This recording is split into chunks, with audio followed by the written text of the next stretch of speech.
వాణిశ్రీ గారు రచించిన జయమ్మ సెటిల్మెంట్ అనే కథను విందామా? స్టాఫ్ రూమ్లో దిగులుగా కూర్చొని ఉంది నందిత. ఆమె ఎదురుగా టేబుల్ మీద లంచ్ బాక్స్ ఉంది. అది ఓపెన్ చేసి లేదు. నందిత, లంచ్ చేయడం మొదలుపెట్టలేదే అంటూ వచ్చి ఆమె పక్కన కూర్చుంది తేజస్వి. తేజస్వి ఆ కార్పొరేట్ కాలేజీలో సీనియర్ లెక్చరర్, నందిత ట్యూటర్. తినబుద్ధి కావడం లేదు హీనస్వరంతో చెప్పింది నందిత. నీ మూడ్ బాగున్నట్టు లేదు, ఏమైంది నీకు? అనునయంగా అడిగింది తేజస్వి. నిజమే, నా మూడ్ బాగాలేదు. ఎందుకంటే మేనేజర్ నన్ను దెయ్యంలా పట్టుకున్నాడు. అతన్ని ఎట్లా డీల్ చేయాలో తెలియడం లేదు. ఆఫీస్ మేనేజర్ కళ్యాణ చక్రవర్తితోనే నా సమస్య. ఎందుకు? లెక్చరర్ ప్రమోషన్కి అడ్డుపడుతున్నాడా? లంచం అడుగుతున్నాడా? ఏం లంచం అడిగినా బాగుండేది, వాడి మొహాన కొట్టేదాన్ని. నా మీద కన్నేశాడు. అసభ్యంగా మాట్లాడుతున్నాడు. అతను చెప్పే మాటలు వింటుంటే కంపరంగా ఉంది. నీకు 28 ఏళ్ళు, ముదిరిపోతున్నావు. ఇంకేం పెళ్ళవుతుంది?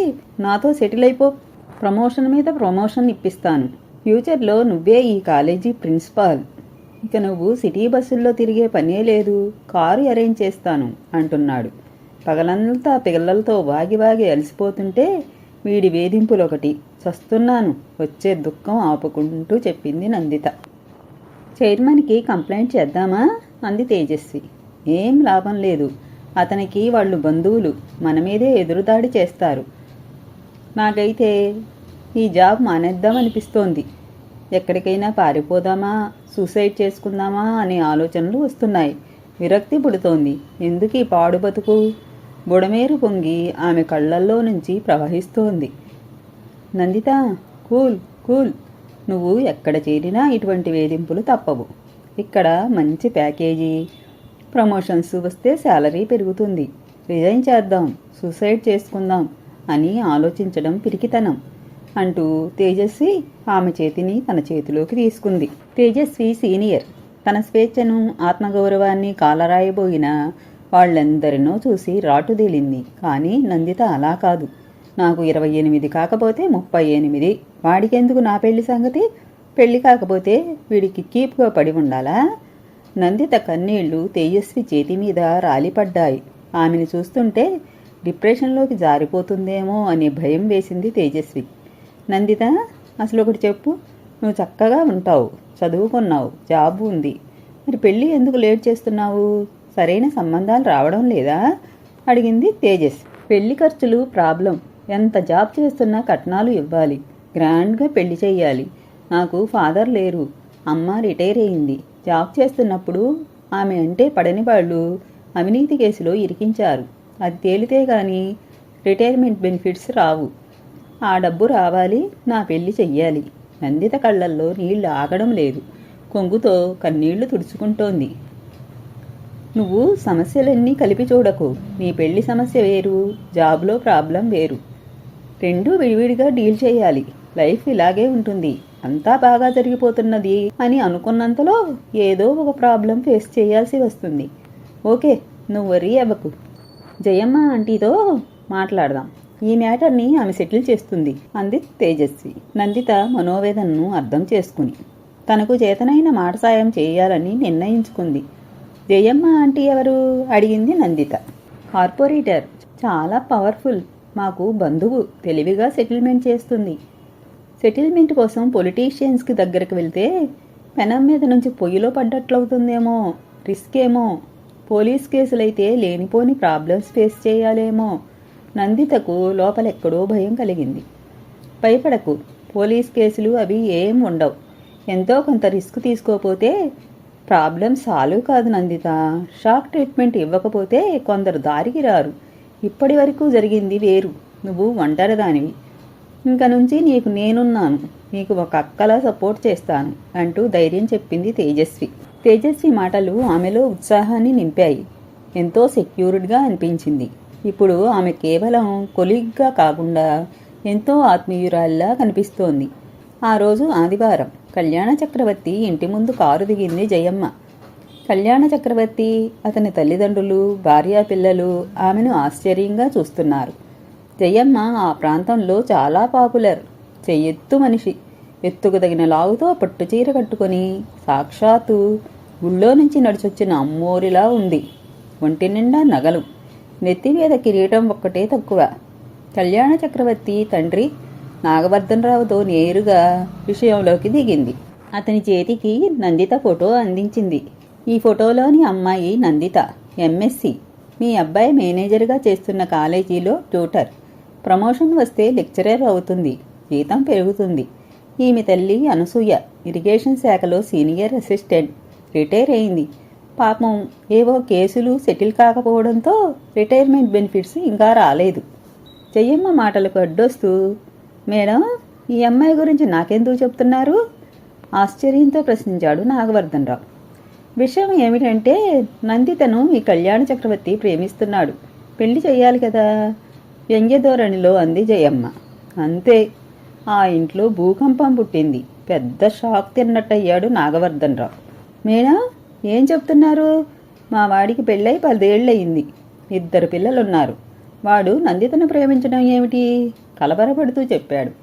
మీ వాడికి పెళ్ళయిందని, అతనికి 40 ఏళ్ళు దాటాయని మాకు తెలుసు. కానీ ఏం చేద్దాం, అతను ఇప్పుడు నందితను ప్రేమిస్తున్నాడు. ఆమె పెళ్ళికి ఓకే. అయితే ముందు మీ వాడు భార్యకు విడాకులు ఇవ్వాలి. అదొక్కటే మా కండిషన్. ఎందుకంటే భార్య బతికి ఉండగా డైవోర్స్ ఇవ్వకుండా పెళ్లి చేసుకోవడం నేరం కదా. నాగవర్ధనరావు కొడుకు వైపు అయోమయంగా చూస్తున్నాడు. కళ్యాణ చక్రవర్తి భార్య కావేరికి ఏకకాలంలో కోపం, దుఃఖం కలిగాయి. విసురుగా బెడ్రూమ్లోకి వెళ్ళి ధడాలను తలుపులు వేసుకుంది. ఏమిటి మేడం మీరు చెబుతున్నది? వీడు నందితను ప్రేమించడం ఏమిటి? ఏం పోయే కాలం వచ్చింది? లక్షణంగా ఇంట్లో భార్య ఉంది, 2 పిల్లలు పుట్టాక ఈ పెడబుద్ధులేంటి? అంది కళ్యాణ చక్రవర్తి తల్లి పద్మావతి. ఏరా, మేడం చెప్తున్నదంతా నిజమేనా? ఈ వయసులో నీకు ప్రేమలేమిట్రా? కాలేజీ చైర్మన్ నరసింహారావు మన బంధువు, బాధ్యతగా ఉంటావని నిన్ను మేనేజర్ని చేస్తే ఆడపిల్లల్ని వేధిస్తావు. ఇదంతా ఆయనకు తెలిస్తే ఏమైనా ఉందా? పరువు గంగలో కలుస్తుంది, ఆక్రోశించాడు నాగవర్ధనరావు. కళ్యాణ చక్రవర్తి ముఖం కత్తివేటుకు నెత్తురు చుక్కలేనట్టు తెల్లగా పాలిపోయింది. ముఖానికి పట్టిన చెమటలు తుడుచుకుంటున్నాడు. సార్, కోప్పడకండి. పాపం మీ వాడికి ప్రేమించి పెళ్లి చేసుకోవాలనే కోరిక పుట్టుండొచ్చు. మీరేమో అరేంజ్డ్ మ్యారేజీ చేశారు, కాపురం చేసి పిల్లల్ని కన్నాడు. కానీ పెళ్ళాం మీద ప్రేమ ఎందుకుంటుంది? ప్రేమరాహిత్యంతో బాధపడుతూ ఇప్పుడు నందితను ప్రేమిస్తున్నాడు, నాటకీయంగా చెప్పింది జయమ్మ. నాన్న, అది అని ఏదో చెప్పబోయాడు కళ్యాణ చక్రవర్తి.